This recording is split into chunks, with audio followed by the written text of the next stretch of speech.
Assalamualaikum warahmatullahi wabarakatuh. Waalaikumsalam warahmatullahi wabarakatuh. Liridhoillah wa lisyafaati Rasulillah sallallahu alaihi wasallam wa ala kulli niyatin salihah. Al-Fatihah. Bismillahirrahmanirrahim. Alhamdulillahi rabbil alamin arrahmanir rahim maliki yaumiddin. Iyyaka na'budu wa iyyaka nasta'in ihdinas siratal mustaqim siratal ladzina an'amta 'alaihim ghairil maghdubi 'alaihim waladdallin.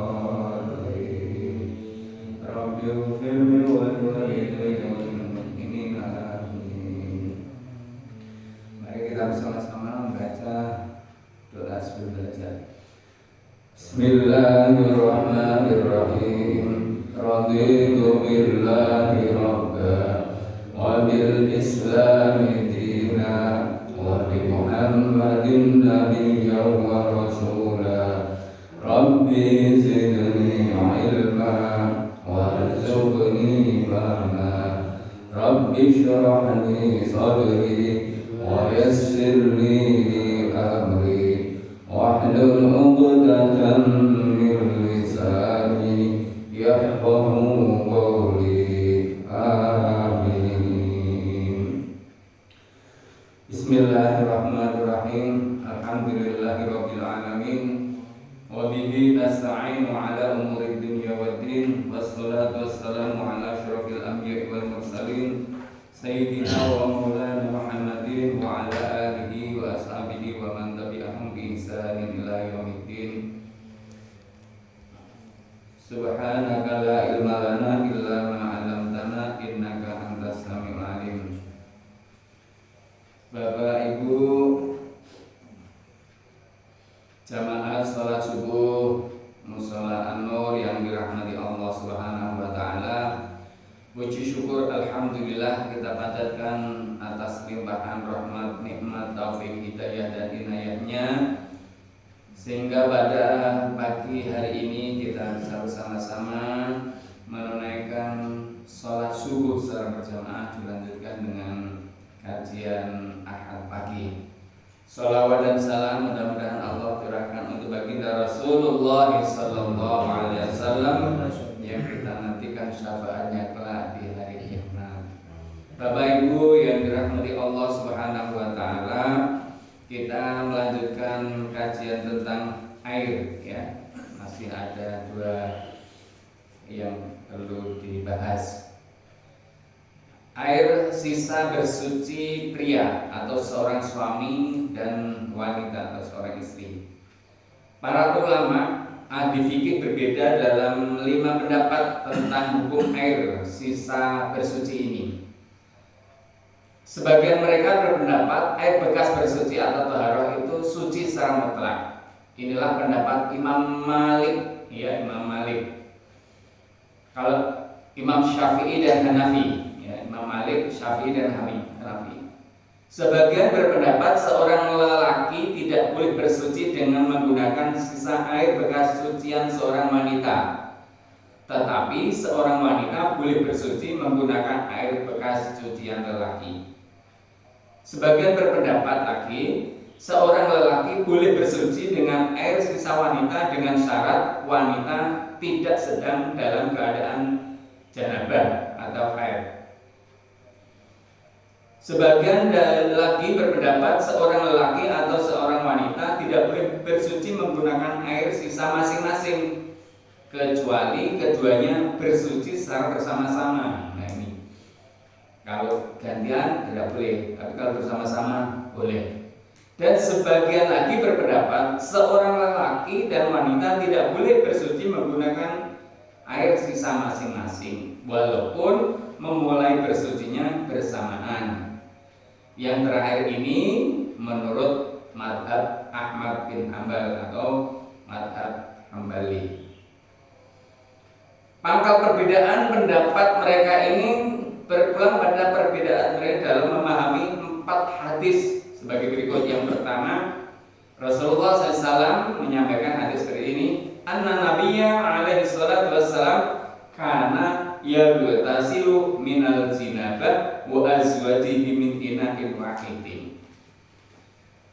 Sesungguhnya Nabi Shallallahu Alaihi Wasallam biasa mandi jenabat bersama beberapa orang istrinya dalam satu bejana. Ini hadis yang kedua, annahu tasala min fadliha. Hadis ini dari Maimunah istri Rasulullah. Sesungguhnya Rasulullah Shallallahu Alaihi Wasallam pernah menggunakan air kelebihan Maimunah.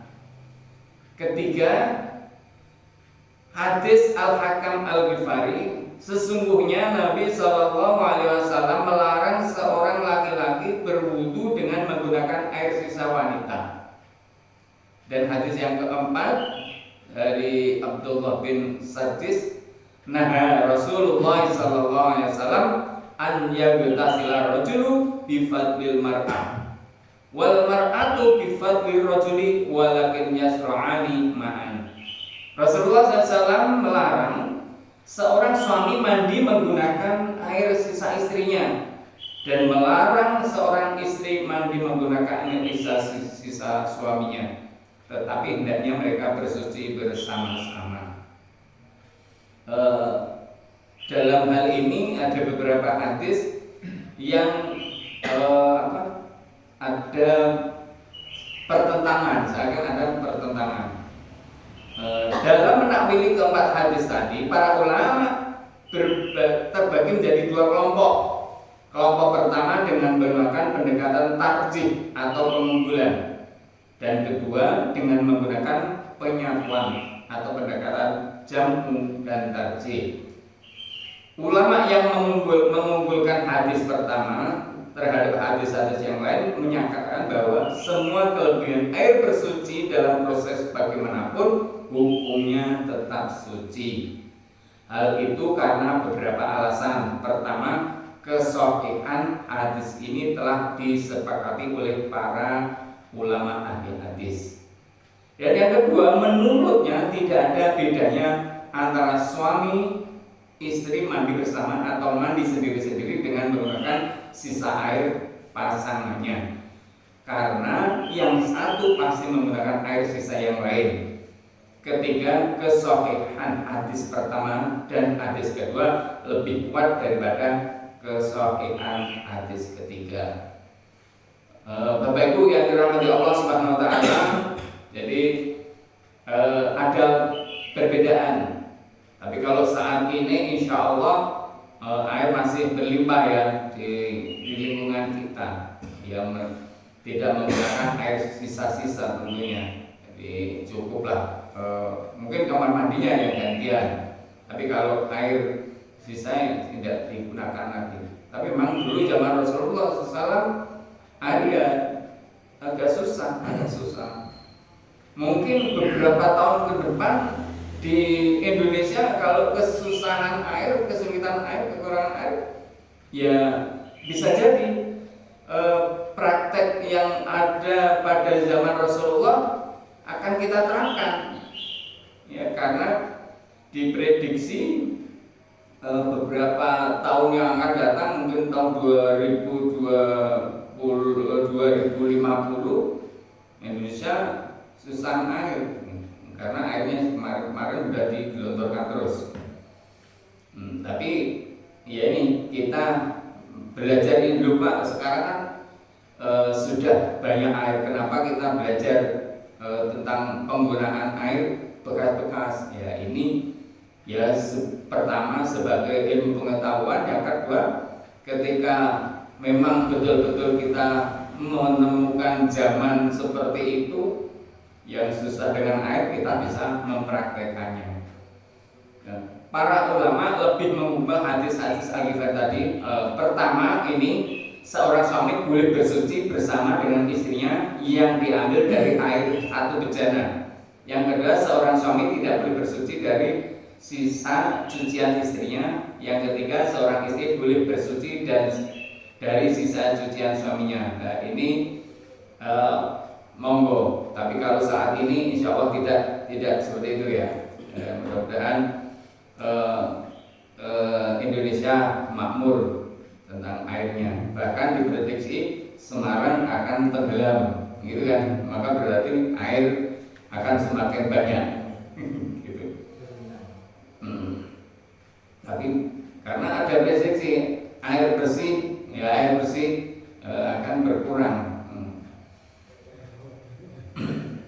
Ya. Yang terakhir air perasan anggur, mewakili sebagian besar murid-murid dan para ulama ahli fikih Ansor. Imam Abu Hanifah memperbolehkan berwudu dengan menggunakan air perasan anggur dalam keadaan sedang bepergian, yang bersumber dari hadis Ibnu Mas'ud kharaja ma'a Rasulillah sallallahu alaihi wasallam lailatal jinni fa salahu Rasulullah sallallahu alaihi wasallam faqala Rasulullah sallallahu alaihi wasallam hal ma'aka minna faqala ma'i nabidun fi adawati faqala Rasulullah sallallahu alaihi wasallam usbuk fatawadda bi wa qala syarabun tahurun. Sesungguhnya Ibnu Mas'ud keluar bepergian bersama Rasulullah SAW dalam suatu perjalanan malam yang sangat gelap. Beliau bertanya kepada Ibnu Mas'ud, apakah kamu membawa air? Ibnu Mas'ud menjawab, aku mempunyai nabid. Nabid itu perasan anggur yang tersimpan di kantongku. Beliau bersabda, Rasulullah bersabda, tuangkan air itu. Kemudian beliau berwudu dengan menggunakan air perasan kurma itu.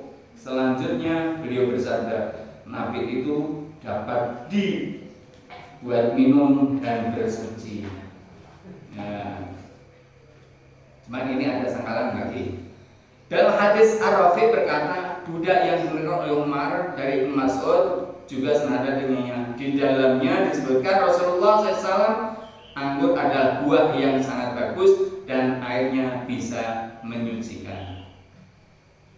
Mereka yakin riwayat ini dikaitkan kepada para sahabat, yakni Ali dan Ibnu Abbas, tanpa ada yang menentangnya dari sahabat-sahabat yang lain, sehingga di kalangan mereka hal itu merupakan ijma atau kesepakatan bersama. Tetapi para ulama ahli hadis menolak riwayat hadis ini. Mereka tidak mau menerimanya karena para perawinya lemah, ya, dan juga karena ada riwayat lain dengan jalur sanad yang lebih kuat yang menyatakan bahwa Ibnu Mas'ud tidak pernah bersama Rasulullah SAW pada suatu malam yang gelap. Jadi di sini hadis ini dianggap dhaif, gitu loh, dianggap dhaif karena tidak kuat perawinya. Mereka yang menolak hadis ini tadi, yang menolak tentang hadis ini, berargumen dari firman Allah SWT, jika kalian tidak menemukan air, maka bertayamumlah dengan debu yang baik, ya.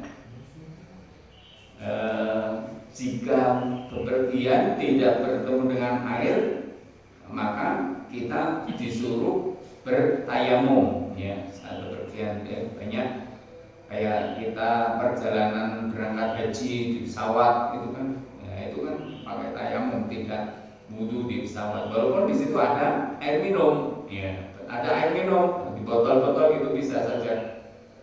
Tapi oleh panitia, oleh pemerintah, pembimbing kita disarankan kita bertayamum. Maka bertayamumlah dengan debu yang baik. Para sahabat bertanya, kenapa di sini Anda tidak menjadikan sesuatu tengah-tengah antara air dan debu?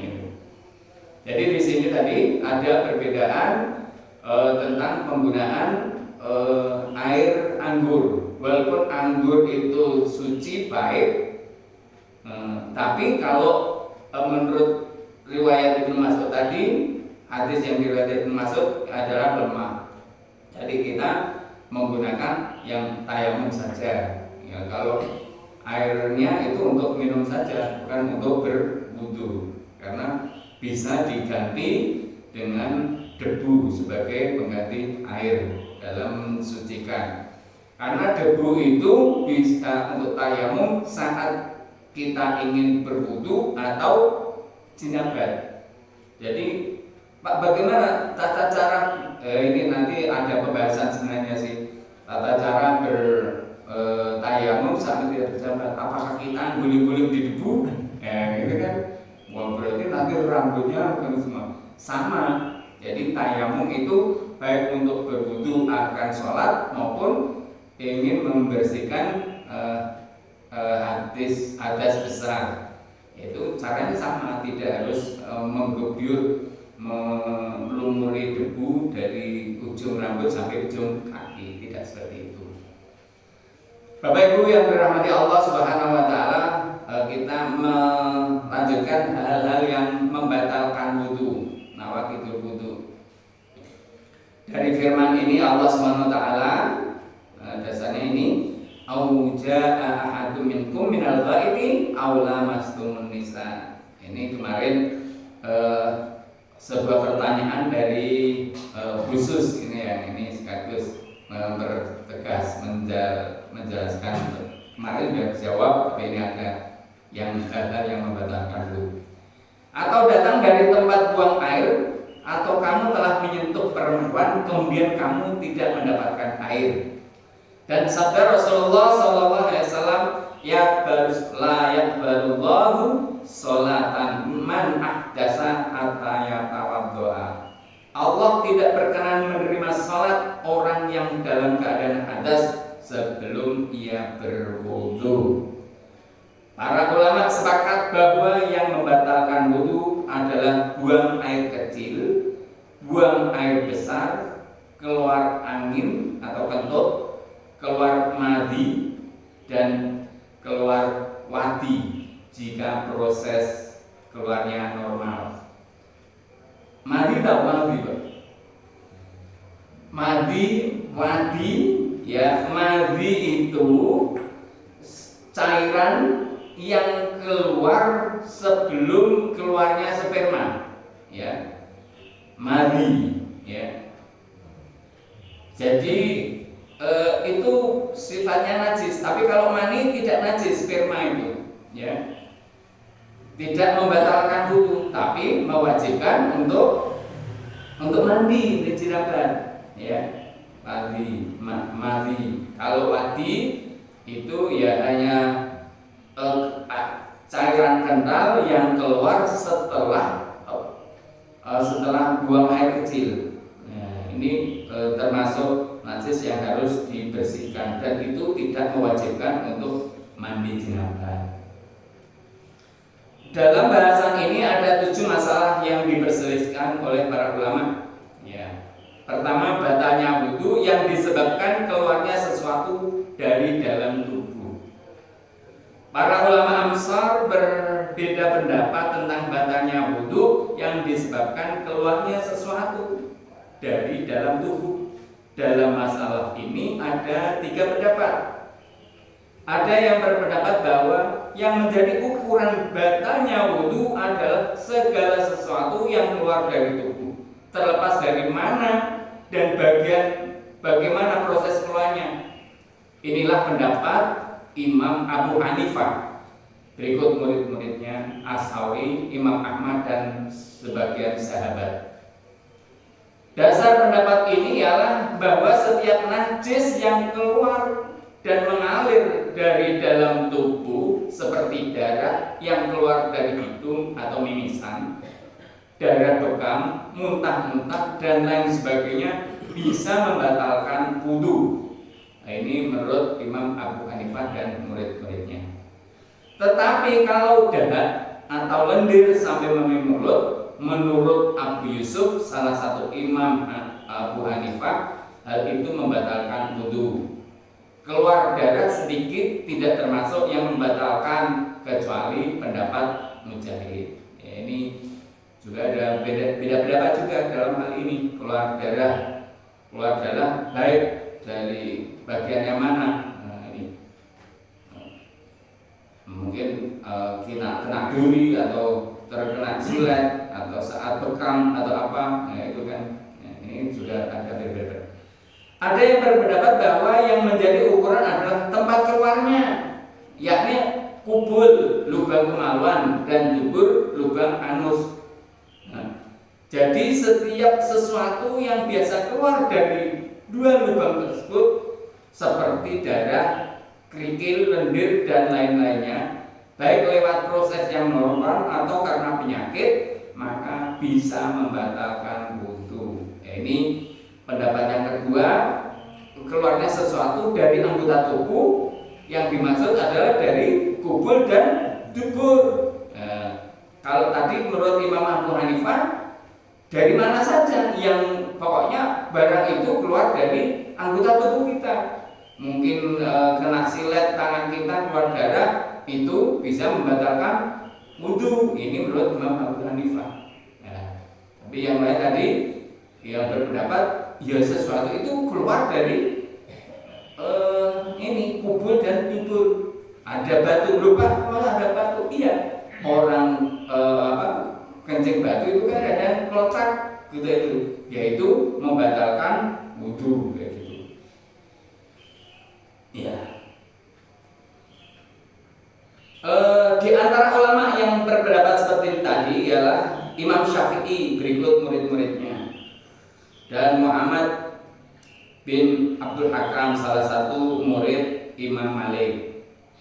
Dan ada juga yang berpendapat bahwa yang dianggap ialah benda yang keluar, tempat dan cara atau proses keluarnya segala sesuatu yang biasa keluar dari lubang kemaluan maupun lubang anus, seperti air seni, kotoran, madi, wadi, dan angin atau kentut.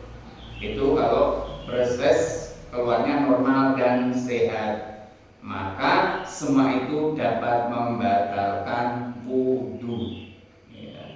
Insya Allah dalam hal ini tidak ada perbedaan ya tentang kentut, buang kotoran, ya, buang air kecil, buang air besar, sesuatu ya, ini biar kita semakin paham. Maka perbedaan mereka ialah karena seluruh kaum muslimin sepakat bahwa yang membatalkan wudu adalah keluarnya segala sesuatu dari lubang kemaluan atau lubang anus, seperti air seni, kemaluan, angin, madi berdasarkan hadiah. Ini sudah semuanya insya Allah. Terus ini ada yang membatalkan wudu, yang lain adalah tentang tidur. Ya. Para ulama berbeda dalam 3 pendapat tentang tidur.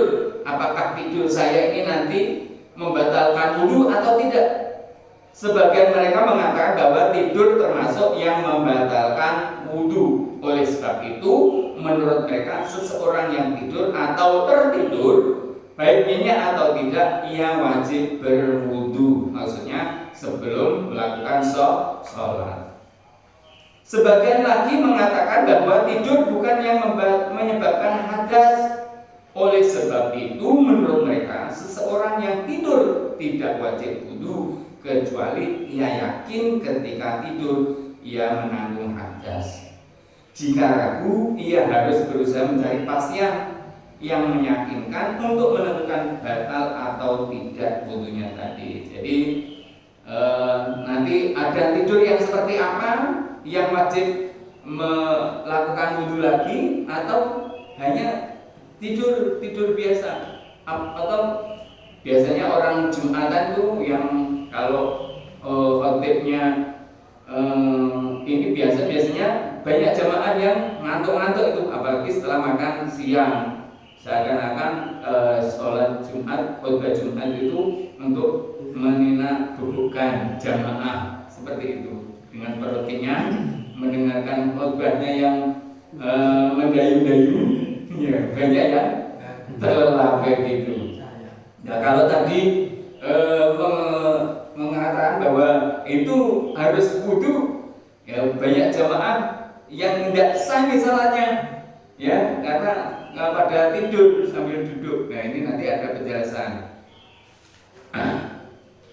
Mereka yang berpendapat, ya, membedakan antara tidur yang ringan yang hanya sebentar dengan tidur yang sampai lama dan nyenyak. Ya, kadang ada juga jamaah sholat itu Jumat yang tidurnya sampai ngorok, itu ada kadang itu. Karena orang gemuk baru kenyang mendengarkan khotbah Jumat tidur ngorok. Nah, untuk tidur yang sampai lama dan nyenyak, mereka mewajibkan wudu, bukan tidur yang hanya sebentar. Yang terakhir adalah pendapat mayoritas ulama, terutama para ulama Ansor. Mengingat masalah tidur ini relatif, dalam arti ada yang sampai nyenyak dan ada pula yang hanya sekedar mengantuk. Maka terhadap masalah ini sikap para ulama ahli fikih pun beragam. Pertama, menurut Imam Malik, seseorang yang tidur dengan posisi miring atau dengan posisi yang sedang bersujud, baik nyenyak atau tidak, maka wudunya batal. Ya, jadi tidurnya miring atau saat sujud itu wudunya batal menurut Imam Malik. Jika ia tidur dalam posisi duduk, maka tidak membatalkan wudu kecuali jika tidurnya sampai nyenyak. Ya, tidur nyenyak itu biasanya sampai ngorok gitu ya. Di kalangan para ulama mazhab Maliki terjadi perselisihan pendapat tentang masalah posisi tidur, seperti sedang rukuk. Ada yang berpendapat hukumnya sama dengan tidur dalam posisi berdiri. Nah, ini makanya kalau sholat nggak usah lama-lama. Kalau lama-lama, terutama sholat subuh, ya, nanti jamaahnya ada yang masih ngantuk tertidur. Nanti kalau ya saat sujud ini kan biasanya setelah semalaman begadang, ya, atau karena tahajudnya terlalu panjang, ya, nanti sholat subuhnya sampai ngantuk-ngantuk, pas sujudnya terlalu lama, malah ternyata tidur. Dan ada juga yang berpendapat hukumnya sama dengan tidur dalam posisi seperti sedang bersujud. Ya, menurut Imam Syafi'i, setiap orang yang tidur dalam posisi apapun, ia wajib berwudu kecuali tidur dalam posisi duduk. Ya, tidur seperti apapun. Kalau namanya tidur, tapi kalau hanya masih tidur ngeteplek, ya tidak mewajibkan wudu. Nah, ini menurut Imam Syafi'i. Menurut Imam Abu Hanifah dan murid-muridnya, ia tidak wajib berwudu kecuali orang yang tidur dengan posisi miring. Miring dalam arti ini pantat kita ada yang terangkat dari lantai tempat duduk kita. Ya. Perbedaan pendapat tersebut berpangkal pada perbedaan hadis dan asar yang mereka jadikan alasan dan pedoman. Soalnya ada beberapa hadis yang secara lahiriah mengatakan tidur itu sama sekali tidak membatalkan wudu. Contoh hadis dari Ibnu Abbas, anna Nabiyya sallallahu alaihi wasallam dakhala ila Maimunata fanama indaha hatta sami'na adimahu summa shalla wa lam yatawadda. Sesungguhnya Nabi sallallahu alaihi wasallam masuk ke rumah Maimunah, lalu beliau tidur di sana sampai kami mendengar suara dengkur beliau, ya, jadi sampai Rasulullah itu ngorok. Kemudian begitu bangun, beliau langsung sholat tanpa berwudu terlebih dahulu. Ini hadis pertama.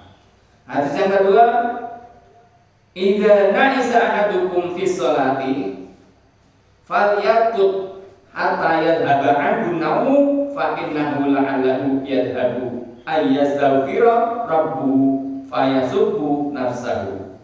Apabila salah seorang kalian merasa ngantuk dalam sholat, hendaklah ia tidur sampai rasa kantuk itu hilang. Sebab boleh jadi mungkin ia bermaksud hendak memohon ampunan kepada Tuhannya, tetapi ia malah mencaci maki dirinya sendiri. Maksudnya kita kalau ngantuk disarankan tidur dulu. Ya, jadi kalau mau sholat ngantuk tidur dulu. Lupa waktunya sudah masuk sholat, ya tidurnya tidak sampai lama untuk sekedar menghilangkan. Contoh kita saat perjalanan jauh, itu kalau merasa ngantuk disarankan tidur sebentar, minggir, tidak melanjutkan perjalanan karena itu akan membahayakan. Kalau orang yang seperti ini maksudnya tidur sebentar saat perjalanan itu walaupun 5 menit, 10 menit itu sudah enak lagi untuk melanjutkan perjalanan. Seperti ini bukan akan sholat ya, tapi rasanya ngantuk, disarankan untuk tidur sebentar, tidak sampai tidur berlama-lama sehingga waktu sholatnya hilang. Tidak seperti itu.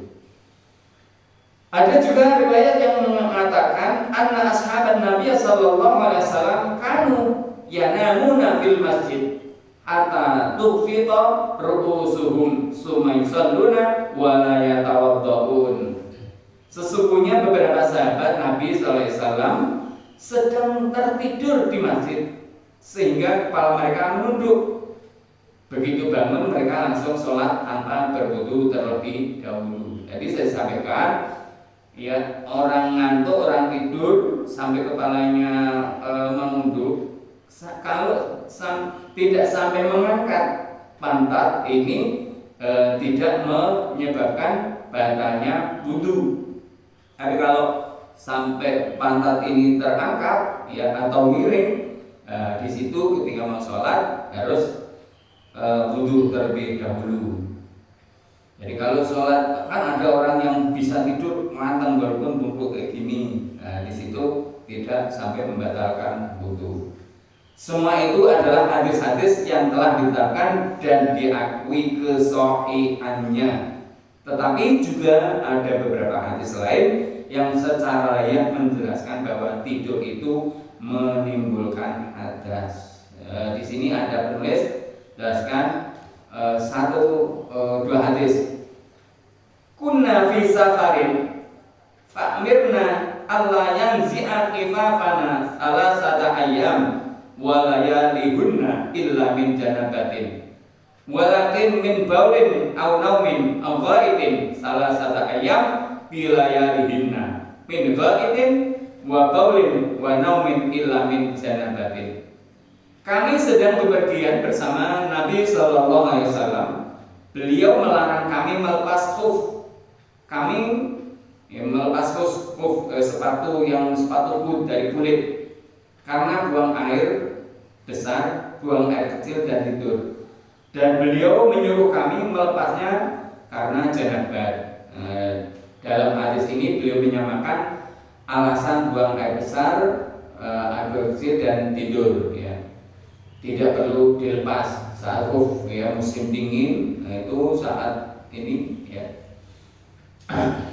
Di antara hadis Abu Hurairah yang telah dikemukakan sebelumnya yakni idza sayqadha ahadukum minan naumi falyaghsil yadahu qabla an yudkhilaha al-ina'a fa in ahadukum la yadri aina batat yadu. Ini hadis saat awal-awal kita bahas. Apabila salah seorang di antara kalian bangun tidur, hendaklah ia mencuci tangannya sebelum ia memasukkannya ke dalam bejana air wudu. Karena sesungguhnya ia tidak tahu di mana tangannya menginap saat bergerak tadi malam itu. Dari sini berarti ada dua pendapat, ya, ada dua perbedaan tentang tidur, apakah harus wudu atau tidak saat hendak sholat ini. Ya, kalau kita ingin hati-hati, ya lebih baik kita berwudu sebelum melakukan sholat.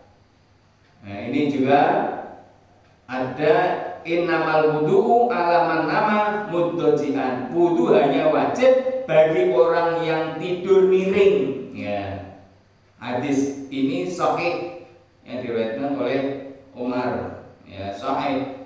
Jadi tadi yang mengatakan tidur tidak berwudu, yaitu yang tidurnya tidak miring. Kalau tidurnya miring, berarti kita harus melakukan wudu sebelum melakukan sholat. Ini tentang menyentuh wanita. Ini satu bab ini yang saya bahas lagi, ini agak panjang tentang menyentuh wanita. Para ulama berbeda pendapat tentang kewajiban berwudu bagi orang yang menyentuh wanita dengan tangan atau dengan anggota-anggota tubuh lain yang sensitif. Menurut sebagian mereka, seseorang yang menyentuh wanita dengan tangannya secara langsung tanpa ada sekat atau penghalang, maka ia wajib berwudu. Ini. Demikian pula dengan mencium, karena menurut mereka mencium justru lebih serius daripada menyentuh, terlepas apakah hal itu mendatangkan kenikmatan atau bukan. Inilah pendapat Imam Syafi'i dan murid-muridnya. Tetapi dalam hal ini sekali waktu ia membedakan antara yang menyentuh dan yang disentuh.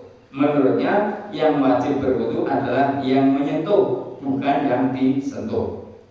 Pada waktu yang lain, artinya baik yang menyentuh maupun yang disentuh sama-sama wajib berwudu. Pada tempo yang lain membedakan antara wanita yang ada hubungannya mahram dengan istri. Dalam hal ini yang mewajibkan berwudu ialah kalau menyentuh istri, bukan menyentuh wanita yang ada hubungannya mahram. Jadi kemarin persis seperti yang ditanyakan oleh Bu Susi, ya. Bagaimana ini? Jadi apakah kita wajib berwudu lagi saat bersentuhan? Nah, ini ada dasar-dasarnya. Pada tempo yang lain lagi yang menyamakan keduanya. Sebagian ulama yang lain berpendapat jika sentuhan menimbulkan kenikmatan maka membatalkan wudu. Dalam hal ini tidak dipertimbangkan apakah sentuhan itu menggunakan pelapis atau tidak. Jika tidak disebutkan anggota, juga tidak disebutkan anggota-anggota tubuh tertentu. Dan menurut mereka, walaupun tanpa menimbulkan rangsangan syahwat, hal itu tetap membatalkan wudu. Inilah pendapat Imam Malik dan mayoritas pengikutnya. Sementara menurut Imam Abu Hanifah, menyentuh wanita tidak membatalkan wudu. Jadi pendapat Imam Syafi'i dan pendapat Imam Malik, menyentuh wanita yang bukan mahram ya, itu membatalkan wudu. Sementara Imam Abu Hanifah tidak membatalkan wudu. Tentunya ini monggo, ini terserah panjenengan. Jadi kalau kemarin tentang suami istri, apakah membatalkan wudu? Ya, sudah saya beri penjelasan kemarin. Semua ulama salaf dari kalangan generasi sahabat mensyaratkan adanya rasa nikmat yang ditimbulkannya. Tetapi pengetahuan saya tidak ada seorang pun sahabat yang menyarankan hal itu. Ya, jadi ada yang mengatakan bahwa kalau sentuhan biasa tidak membatalkan, tapi sentuhan yang membatalkan orang itu yaitu yang menimbulkan rangsangan. Ya, kalau hanya sentuh kayak gini, ya mungkin kalau bersentuhnya dengan bukan mahram dan wanita yang cantik gitu ya, mungkin ya magrem gitu ya. Itu harus wudu lagi. Ya, tapi kalau ini menurut pendapat Imam Abu Hanifah. Tapi kalau yang lain, ya Imam Syafi'i dan Imam Malik, entah itu ada rangsangan atau tidak, kalau itu wanita lain, ya kita harus berwudu. Pangkal perselisihan mereka dalam masalah ini terletak pada kalimat lamas, ya, aula mastumun nisa, ya, yang lazim artikan menyentuh. Dalam perspektif bahasa Arab, kata ini mempunyai makna istirok atau ganda. Maka yakni menyentuh yang lazim dilakukan dengan menggunakan tangan dan sekali waktu sebagai kata kiasan dari bersetubuh. Nah, ini yang mengatakan kalau menurut Imam Abu Hanifah mengartikan lamastumun nisa itu tidak hanya sekedar menyentuh itu saja, tapi adalah bersetubuh, ya. Maka kalau menyentuh biasa ya tidak membatalkan. Yang dimaksud lamastumun nisa itu. Kalau yang penafsiran dari Imam Abu Hanifah adalah itu bersetubuh, maka di sini wajib berwudu, atau tidak hanya sekedar berwudu tapi wajib mandi. Ada sementara ulama yang berpendapat bahwa menyentuh yang mewajibkan bersuci dalam ayat wudu ialah bersetubuh, yakni dalam firman Allah SWT ayat surat Al-Maidah ayat 6.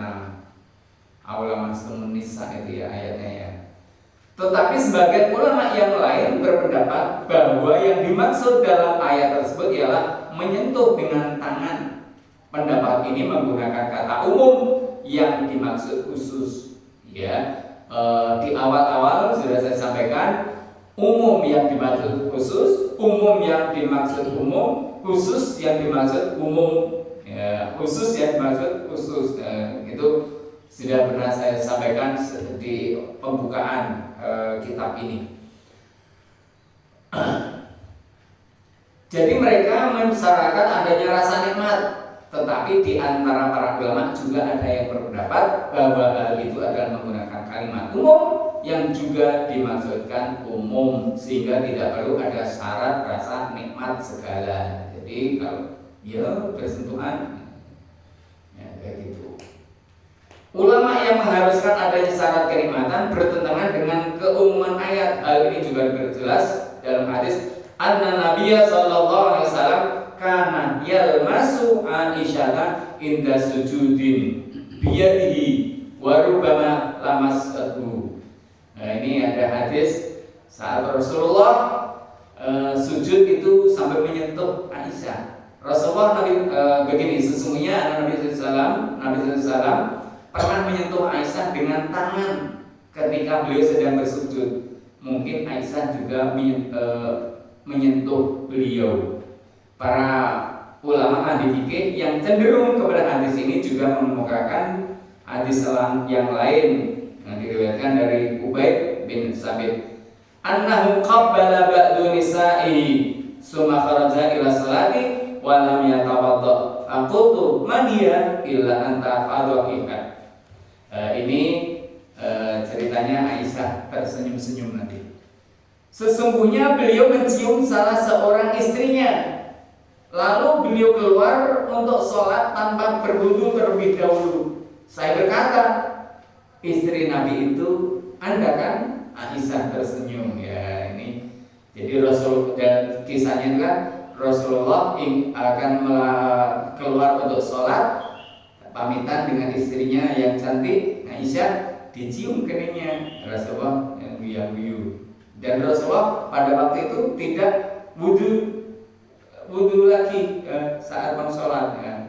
Ini kan berarti ada hadis mengatakan bahwa bersentuhan dengan wanita tidak membatalkan wudu. Ya ini, monggo ini memang di sini apa ya? Kita ada pilihan ya, mau ikut yang mana? Ya. Kata ini sebentar lagi 5 menit. Kata Abu Umar, hadis ini dinilai dhaif oleh ulama-ulama Hijaz dan dinilai sahih oleh ulama-ulama Kufah. Ya, ini ada perbedaan pendapat lagi antara ulama Hijaz dan ulama yang lain Kufah. Ya mau nggak ini? Karena kita ya saat ini seperti ini menemukan beberapa hadis.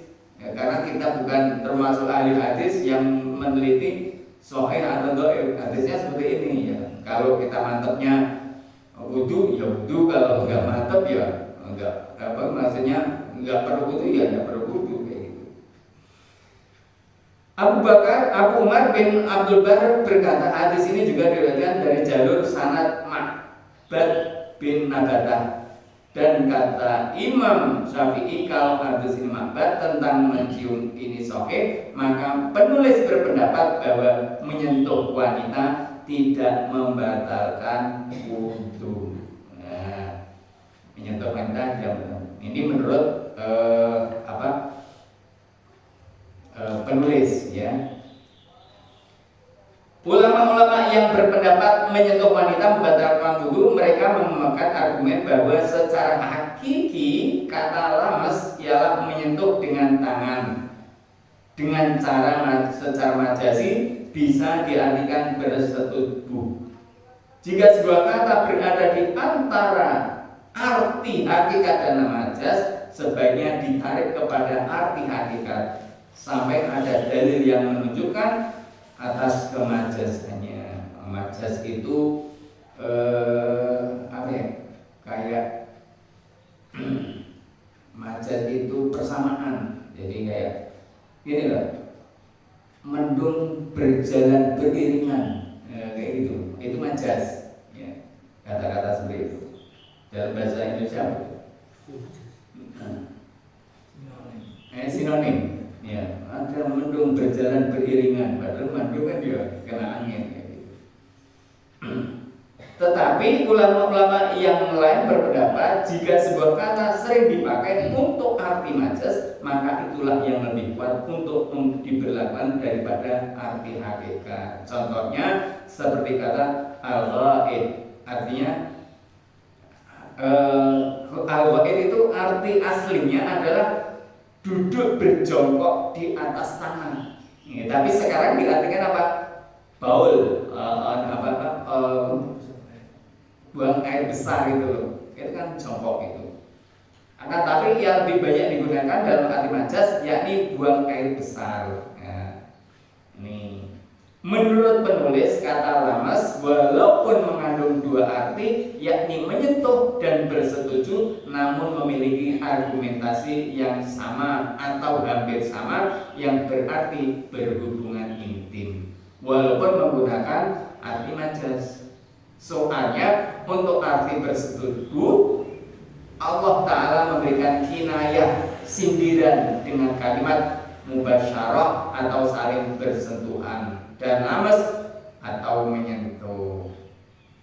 Berdasarkan penafsiran seperti ini, ayat tadi bisa dijadikan dalil atas dibolehkannya bertayamum bagi orang yang sedang dalam keadaan junub, terlepas apakah kata tersebut diletakkan di awal atau yang di akhir.